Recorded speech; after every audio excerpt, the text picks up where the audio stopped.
আজকে আমরা জানব ইমেজ ট্যাগ সম্পর্কে। চলুন শুরু করা যাক। ইমেজ ইমেজ ট্যাগের শুরু আছে, শেষ নেই। আমি ইমেজ ট্যাগ নিয়ে নিলাম। এখন এর মধ্যে আমাকে ইমেজ নিয়ে আসতে হবে। এর জন্য আমাকে সোর্স ইউজ করতে হবে। src source equal double quotation. এখন এই সোর্সের মধ্যে ইমেজ যেখানে রয়েছে তার ঠিকানা দিতে হবে। আমি চলে যাচ্ছি মেইন ফোল্ডারে। দেখতেই পাচ্ছেন এখানে HTML এই ফোল্ডার থেকে এই পেজটা শো করছে। আমি এই ফোল্ডারের মধ্যে চলে যাচ্ছি। index.html এই পেজটাই এখানে শো করছে। এখানে দেখতে পাচ্ছেন ইমেজটির নাম ibrahim.png। আমাকে সোর্সের মধ্যে এই নামটা দিতে হবে। রিনেম, আমি এখান থেকে নামটা কপি করলাম। এখন সোর্সের মধ্যে ইমেজ এর নামটা দিয়ে দেব। সোর্সের মধ্যে ইমেজের নামটা দিয়ে দিলাম। ফাইল থেকে সেভ, রান উইথ ক্রোম। এখানে দেখতেই পারছেন ইমেজটার আকারে বড় হওয়ার কারণে পুরো স্ক্রিন জুড়ে আমার ইমেজটি চলে এসেছে।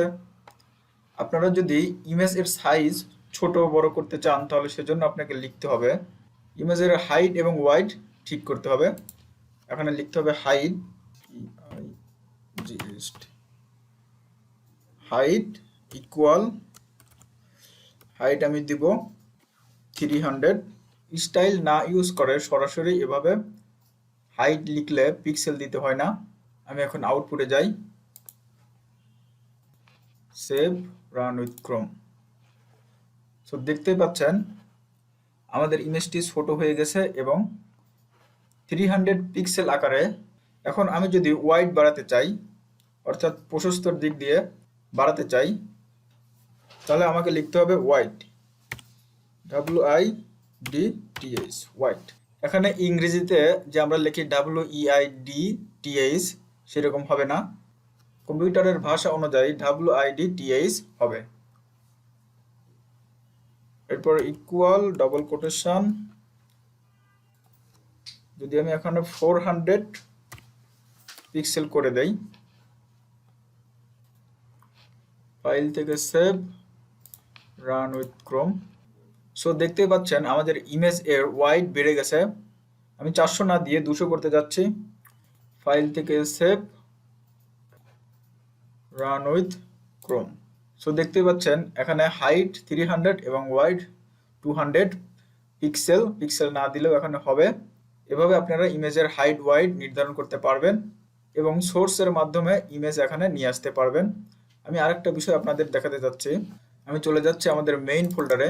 ইমেজ যদি এভাবে সরাসরি না থেকে আমরা একটা ফোল্ডারের মাঝে নিয়ে যাই, ফোল্ডার, আমি নাম দিচ্ছি ইমেজ। আমি যদি এই ইমেজটা ইমেজ ফোল্ডারের মাঝে রাখি, বড় কোনো প্রজেক্ট করার ক্ষেত্রে এভাবে ফোল্ডারের মধ্যে রেখে ইমেজগুলোকে শো করতে হয়। আমি চলে যাচ্ছি নোটপ্যাড প্লাস প্লাসে, ফাইল থেকে save, run with Chrome.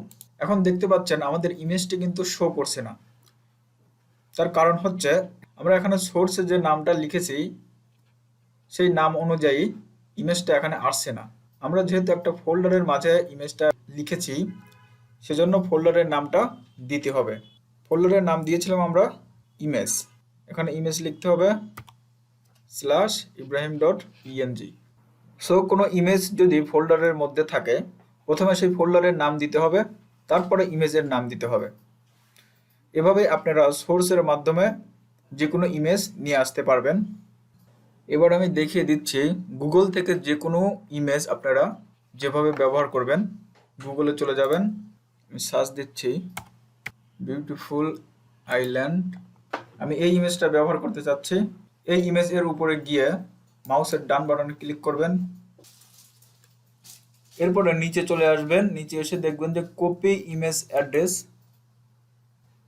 Copy image address copy করার পরে আপনারা এখানে সোর্সে চলে আসবেন।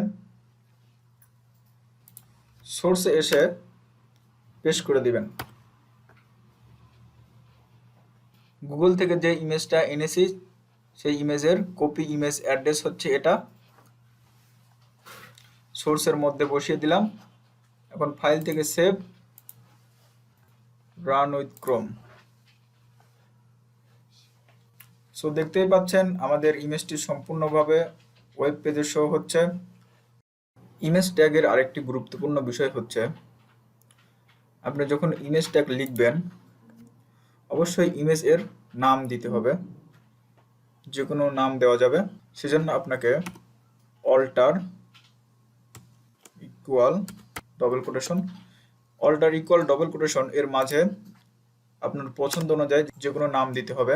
যেমন আমি এখানে ইমেজটা নিয়েছি ন্যাচুরাল ইমেজ, এখানে আমরা দিতে পারি ন্যাটুরি। অল্টার দেওয়ার কারণ হচ্ছে যখন আপনার পেজটা এসইও করা হবে তখন অল্টার না দিলে সমস্যা হয়, যার কারণে অল্টারের মধ্যে ইমেজ এর নাম দিয়ে দেওয়াই ভালো। সো আশা করি ইমেজ ট্যাগ সম্পর্কে অনেক ধারণা দিতে পেরেছি এবং আপনারা ভালোভাবে বুঝতে পারছেন। সো দেখা হচ্ছে পরবর্তী ভিডিওতে।